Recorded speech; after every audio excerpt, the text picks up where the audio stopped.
बढ़ते आगे जीएसटी को लेकर खबर का रुख करते हैं। सरकार ने इसी हफ्ते जीएसटी बिल पास कराने के लिए कमर पूरी तरह कस ली है। बीजेपी ने अपने राज्यसभा सांसदों को व्हिप जारी कर मंगलवार से गुरुवार तक मौजूद रहने को कहा है। जीएसटी बिल बुधवार को राज्यसभा में पेश हो सकता है। संविधान संशोधन बिल होने की वजह से राज्यसभा में बिल को 2/3 बहुमत से पास कराना जरूरी है। सरकार ने जीएसटी पर चर्चा के लिए 5 घंटे का वक्त तय किया है। माना यह जा रहा है कि राज्यसभा में सरकार इस बिल को पास करा लेगी, क्योंकि ज्यादातर क्षेत्रीय दलों ने समर्थन का ऐलान किया है। वहीं सरकार ने कांग्रेस की भी ज्यादातर मांगे मान ली है, लिहाजा कांग्रेस भी इस मुद्दे पर सरकार के साथ आ सकती है। साथ ही बताएं आपको कि कैबिनेट ने जीएसटी में प्रस्तावित 1% इंटरस्टेट टैक्स को हटा दिया था। साथ ही राज्यों को 5 साल तक 100% मुआवजा देने की मांग भी मान ली थी। कांग्रेस ने भी जीएसटी को समर्थन देने का संकेत दिया है। तो बुधवार को राज्यसभा में जीएसटी बिल पेश किया जा सकता है। कह सकते हैं कि एक पुरजोर कोशिश अब सरकार की तरफ से की जा रही है। पूरी तरह कमर कस ली है सरकार ने कि इसी हफ्ते जीएसटी बिल पास करा लिया जाए। और बीजेपी ने अपने राज्यसभा सांसदों को व्हिप जारी कर मंगलवार से गुरुवार तक मौजूद रहने के लिए भी कहा है। मेरे सहयोगी आलोक से बात करते हैं। आलोक, सरकार की तरफ से अब ये पूरी और एक तरीके से कह सकते हैं महत्वपूर्ण कोशिश है कि इसी हफ्ते बिल पास हो जाए जीएसटी का। बिल्कुल, सरकार ने इसको अब औपचारिक तौर पर कहना शुरू कर दिया है कि बुधवार को जीएसटी बिल राज्यसभा में पास करने के लिए लाया जाएगा। और इस पर जो विपक्ष के साथ जो सहमति बनानी थी वो सहमति बन चुकी है। तो अब जाहिर सी बात है कि बुधवार को संवैधानिक संशोधन बिल लाया जाएगा और साथ ही साथ जो अमेंडमेंट्स हैं उसको सरकार ने मूव करने के लिए तमाम जितने भी मेंबर्स हैं उनको सर्कुलेट करना भी शुरू कर दिया है। जो हमारी जानकारी है, हमारे जो सूत्र बता रहे हैं, जो संशोधन यहाँ पर इस संवैधानिक संशोधन बिल के तहत लाए जाएंगे उसमें 1% इंटर स्टेट एडिशनल टैक्स का बदलाव करना है। साथ ही साथ जो डिस्प्यूट रिड्रेसल मैकेनिज्म के लिए जीएसटी काउंसिल जिसको तय करेगी उसके कुछ लैंग्वेज रीफ्रेजिंग कांग्रेस ने सजेस्ट किया था उसको करना है। साथ ही साथ जो स्टेट्स को जीएसटी काउंसिल में पावरफुल बनाने के लिए जो कुछ सजेशंस कांग्रेस ने दिए थे उसको भी माना जा रहा है। और साथ ही साथ जो 5 साल तक राज्यों को पूरी तरह से कह सकते हैं मुआवजा देना था सरकार को, उसके लिए भी सरकार ने जो कैबिनेट में पास किया था उसका कुछ लैंग्वेज में बदलाव करना है। इन 4 जो की अमेंडमेंट्स हैं, इनकी अमेंडमेंट्स को तमाम जितने भी राज्यसभा के मेंबर्स हैं उनको सर्कुलेट कर दिया गया है। और जैसा पहले ही बीजेपी ने तमाम अपने राज्यसभा के मेंबर्स को व्हिप भी जारी कर दिया है कि वो कल, परसों और गुरुवार तक राज्यसभा संसद में अपनी उपस्थिति बनाए रखे, क्योंकि ये बिल पास होना है। तो जाहिर सी बात है कि अब जीएसटी बिल लागू करने के लिए जो जरूरी संवैधानिक संशोधन बिल है वो बुधवार को आना तय हो गया है और इसके लिए व्हिप भी जारी हो गया है और जितने भी अमेंडमेंट्स है उसको भी सरकार ने सर्कुलेट कर दिया है। जी, बहुत शुक्रिया आलोक प्रियदर्शी इस पूरी खबर पर बातचीत के लिए आपका। बढ़ते एक और बड़ी खबर की ओर। आरबीआई ने on tap universal banking licence के लिए गाइडलाइंस जारी किए हैं। गाइडलाइंस के मुताबिक बैंकिंग फाइनेंस में 10 साल के अनुभव वाले लोग ही यूनिवर्सल बैंक खोल सकेंगे। इसके लिए प्रमोटर्स को कम से कम 500 करोड़ रुपए की पूंजी का इंतजाम करना जरूरी होगा। यूनिवर्सल बैंक लाइसेंस के लिए 10 साल के बैंकिंग वित्तीय क्षेत्र के अनुभव वाली संस्थाएं भी योग्य हैं। संस्थाओं के लिए 5,000 करोड़ या फिर इससे ज्यादा की संपत्ति की शर्त लगाई गई है।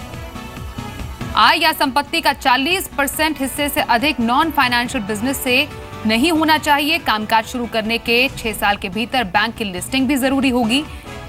ये भी बताएं, 25% शाखाएं बिना बैंक वाले ग्रामीण इलाकों में खोलनी होगी। इसके अलावा प्रमोटर्स को कम से कम 40% हिस्सेदारी 5 साल तक रखनी होगी। कुछ और गाइडलाइंस में 15 साल के भीतर हिस्सेदारी घटाकर 15% पर लानी होगी। मेरे सहयोगी ब्रिजेश से बात करते हैं। ब्रिजेश, इन यूनिवर्सल बैंकिंग लाइसेंस पर जो गाइडलाइंस जारी किए गए उसमें और क्या, हमने काफी पॉइंट्स बताए दर्शकों को, लेकिन किस तरीके से इम्पैक्ट करेगा ये? देखिए, एक बेसिक सी बात इसमें यही है कि एक बार फिर से आरबीआई ने ये साफ की है कि भाई जो बड़े कॉर्पोरेट घराने हैं उनको बैंकिंग लाइसेंस सीधे तौर पर नहीं दिया जाएगा। एक जो सबसे बड़ा इसमें मैसेज आरबीआई ने वापस देने की कोशिश की है कि बड़े कॉर्पोरेट घरानों के लिए यहाँ पे गुंजाइश नहीं है। यही नहीं, अगर कोई बड़े कॉर्पोरेट घराने का कोई existing non banking finance company है, उसकी चल रही है, तो उसके लिए भी उसको भी लाइसेंस देने की यहाँ पर उन्होंने कंडीशन इतनी नहीं रखी है। यानी बड़े कॉर्पोरेट घराने एक बार फिर से खाली आते हैं इस मामले में। जो बड़ी उम्मीद थी, बड़े बड़े कॉर्पोरेट घराने सोच रहे थे कि वो अपना बैंक खोलेंगे और उनके लिए एक बड़ा वापस आरबीआई ने उनके रास्ते बंद किए हैं इस बार। आरबीआई यही चाहता है कि भाई नए बैंक खुलें और जो क्या कहते हैं देश के दूर दराज इलाकों तक बैंकिंग की सेवाएं पहुंचे हैं।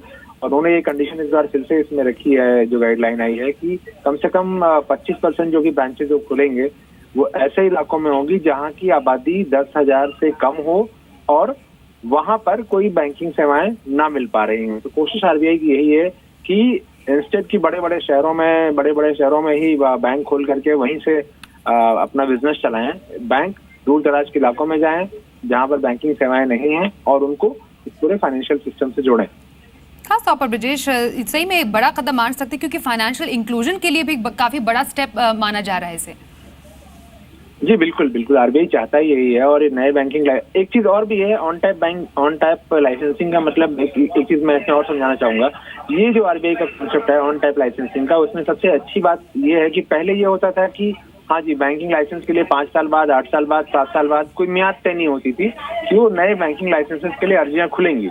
अभी ऑन टाइप लाइसेंसिंग का मतलब एक ये हो गया है कि भाई आप एप्लीकेशन दीजिए, अगर आप एक एक्सटर्नल कमेटी बैठेगी, आरबीआई बैठाएगी, वो कमेटी आपके एप्लीकेशन को एग्जामिन करेगी, आपके बिजनेस मॉडल को समझेगी कि आप बैंक चला सकते हैं या नहीं, 10 साल का आपका ट्रैक रिकॉर्ड कैसा है, आपके पिछली हिस्ट्री कैसी है, आपके प्रमोटर्स की क्रेडेंशियल्स कैसे हैं, इन सारी चीजों को जांचेगी और इसके आधार पर वो कॉल लेगी कि हाँ आपको लाइसेंस दिया जाए या नहीं।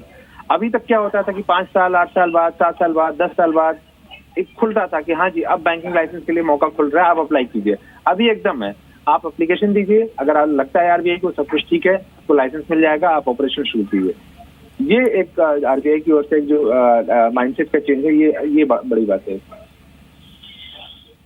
जी। और इम्प्लीमेंटेशन कब तक जारी हो सकती है इसमें ब्रजेश, बहुत क्विकली आपसे जानना चाहेंगे। देखिए क्या है कि अभी तो ये इसकी प्रोसेस है और इसके बाद फिर स्क्रीनिंग कमेटी के पास जाएगा जहां एप्लीकेशन एग्जामिन होंगी और उसके बाद मान लीजिए कि कम से कम 2 से 3 साल तक का तो आप समय मान सकते हैं कि जी ये पूरे नए जो बैंक हैं उसके ये आएंगे। बहुत शुक्रिया ब्रजेश मिश्रा इस पूरी खबर पर बातचीत के लिए आपका।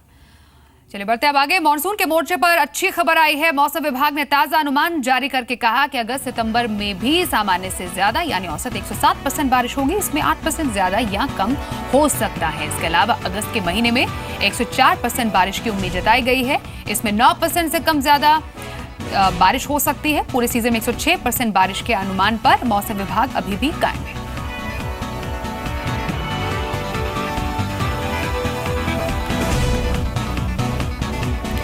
तो मौसम विभाग ने ताजा अनुमान जारी किया है। पिछले कुछ समय में मॉनसून की जो रफ्तार है वो काफी अच्छी रही है। बीच में थोड़ा बहुत धीमा मॉनसून पड़ा जरूर था, लेकिन उसके बाद अब मौसम विभाग ने ऐसा कहा है कि सामान्य से ऊपर ही मॉनसून की बरसात रह सकती है। जून में सामान्य से करीब 11% कम मॉनसून रहा, लेकिन आईएमडी पूरे सीजन में 106% बारिश के अनुमान पर अभी भी कायम है। और अच्छे बारिश से खरीफ की बुआई लगातार बढ़ती जा रही है। 29 जुलाई तक देश में खरीफ की बुआई 6% बढ़ी, दलहन की बुआई करीब 41% बढ़ी है।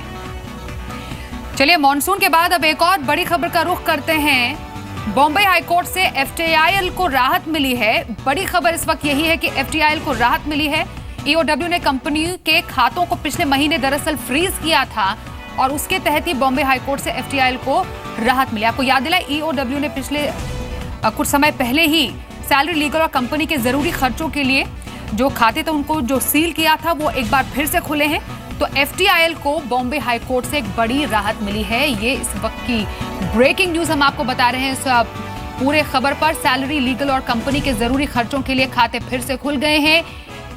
इकोनॉमिक ऑफेंसेस विंग ने कंपनी के खातों को पिछले महीने फ्रीज किया था और इसी के तहत फिलहाल बॉम्बे हाईकोर्ट से एफटीआईएल को राहत मिली है। जो खातों को सील कर दिया गया था, जिसमें सैलरी, लीगल और कंपनी के जरूरी खर्चे थे, उनके खातों को फिर से खोल दिया गया है।